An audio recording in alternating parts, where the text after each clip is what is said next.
eu vejo, agora no meu ponto de vista, talvez o Tite não tenha levado, para mim, os melhores da posição, principalmente das laterais. Poderia estar melhor. Poderia, entendeu? Um porque machucou, que foi o Guilherme Arana, do Atlético Mineiro, e o outro, para mim, eu não levaria o Daniel, e levaria sim o Fagner ou o Marcos Rocha, do Palmeiras. Agora, o zagueiro, para mim, eu particularmente não gosto do Militão, mas assim, o Brasil foi com o que tem, na opinião do Tite, de melhor. E assim, ele entra na obrigação de vencer a Copa, mas é agora que a onça chega perto. É porque até aqui a gente estava ensaiando, a primeira fase o Brasil sempre passou de letra. E o Brasil pegou uma chave bem tranquila. A Coreia ontem, Fernando, não sei se você vai concordar, ela entrou por uma bola. Sim. Não é? E aí só que não esperava tomar 2 gols assim tão rapidamente. Quando tomou, aí foi tentar partir, já era, e o Brasil administrou o primeiro tempo, fez 4-0. O segundo tempo foi só administrar. Então, assim, no meu ponto de vista, eu vejo que o Brasil entra na Copa como favorito. Adailton, vendo essa formação, o que você acha desse comentário do Didi? Você acha que o Tite deixou a desejar nessa convocação? Teria como convocar alguém melhor do que esse? E aí eu vou citar um nome que apareceu na Copa do Mundo que pouquíssimas pessoas falavam antes de se destacar tanto com os gols durante a Copa, que foi o Richarlison, né? O famoso pombo, né? Que faz a dancinha e aquela coisa. O que você acha? O Tite acertou na escolha ou poderia ter feito melhor? Então, nós somos 5 pessoas na mesa. Vamos fazer uma análise profunda e rápida ao mesmo tempo. Cada um aqui tem um time. Verdade. Beleza? Beleza. O Tite... Mesmo que seja o Corinthians, né? Como diz a maioria. Que a maioria aqui é corintiana, é por isso que eu tô falando isso. Meu Deus. Dá pra acreditar? Dá, pai. Corinthians é Corinthians, né? O que acontece? Se a gente analisar que todas as Copas, pelo menos que eu acompanhei, que o Brasil foi campeão, vamos falar de 94, que eu tinha 14 anos, que eu tinha uma sobriedade para falar tecnicamente, né? Se você observar, a seleção brasileira de 94 era uma grande seleção? Não. Tinha um grande jogador. Tinha outros jogadores bacanas? Tinha, mas operário. Vamos ser realistas, né? Só que o que foi a marca do Parreira e do Zagallo? Confiança. Eles fechou um grupo, confiança, chamou o Romário, ele resolveu, nós somos campeões. Chamou aos 45 do segundo tempo. Não, mais 49. 49. Então, o baixinho, né, o Romário não é brincadeira. E ele resolveu. Em 98, o Filipão pegou, reuniu, cortou o Romário por indisciplina. E porque dizendo que estava machucado. O que ele fez de novo? Coragem e falou assim, confiança. E o que o Tite está fazendo? De novo? Nada. Ele falou assim, o Daniel Alves vai porque ele é o meu capitão. Entendeu? Na carteira dele tem a foto da mulher dele, Daniel Alves. É as 2 fotos que tem na carteira dele. Ele gosta de verdade. Ele gosta do Daniel Alves. Mas aí a gente tem que analisar o seguinte. Quando você vai para uma Copa do Mundo, você concorda que, teoricamente e na prática também, deveria estar os melhores? Com certeza. É inaceitável pensar diferente. Então pronto. Para todo mundo, em ter relação de nome, eu tô falando de nomes, tá? Não tô falando na prática, não, que a prática ela tá mostrando, às vezes, um novo olhar. O Neymar e o Daniel Alves é os caras que tem nome. São famosos. Mas o Alisson tem nome. Gente, é goleiro, esquece. Sim. Esquece. E são amigos também, né? É importante dizer que, assim, no futebol existe essa questão da amizade.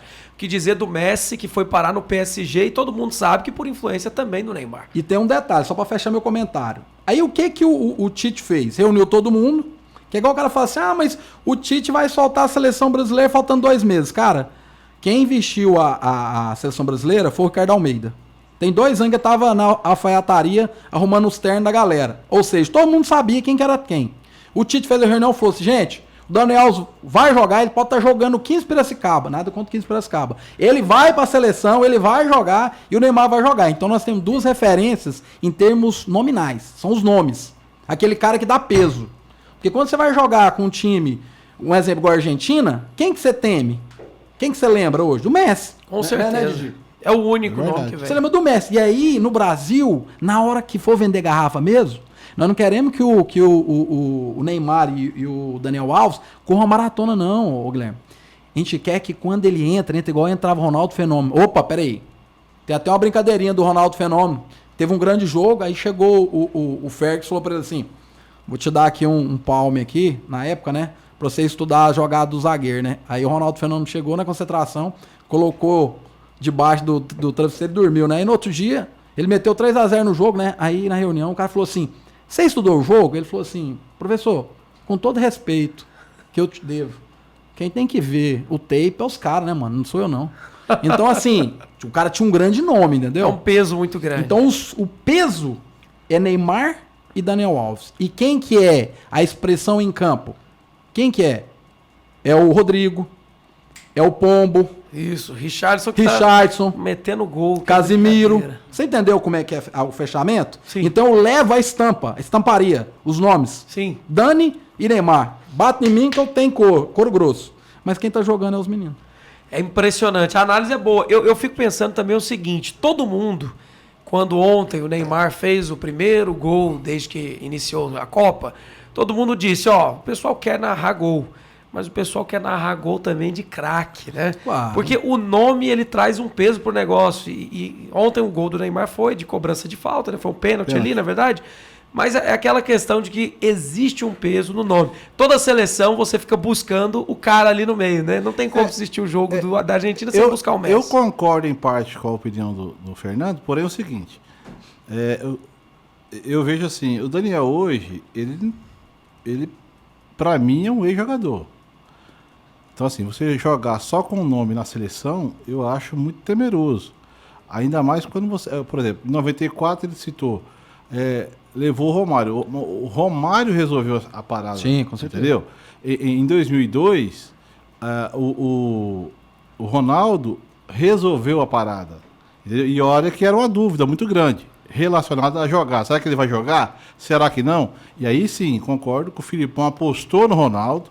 Ali foi uma aposta, entendeu? Que todos já davam o Ronaldo como ex-jogador. Ele se preparou. Então, assim, diferentemente, tudo Daniel Alves. Há muito tempo que ele vem enganando. Ô, Didi, mas deixa eu atravessar aqui o Guilherme aqui. Essa pergunta aí é pertinente. Qual jogador da seleção brasileira tem um cognitivo futebolístico pelo menos 1% do Daniel Alves? Aí, como se diz, chamou pra ciência. Cognitivo futebolístico. Então, Como que é o cognitivo futebolístico? vou pegar o dicionário aqui e traduzir o Não, que sabe fala. por que eu tô falando isso? Diga. Sabe por que eu fiz esse parênteses? Perdão, entrando no seu comentário. Se você observar... Primeiro, outra coisa, estatística. Daniel Alves é o maior ganhador da história do futebol mundial. Não é de Goiânia, não é de São Paulo, não é do... De vitórias? De Vitória. É o maior ganhador de Eu títulos. te interrompo, se for assim, eu vou trazer o Pelé então pra jogar Não, Copa. não, mas o que eu quero te falar é assim, ó. Presta atenção pra você entender a minha fala. Didi tá provocando.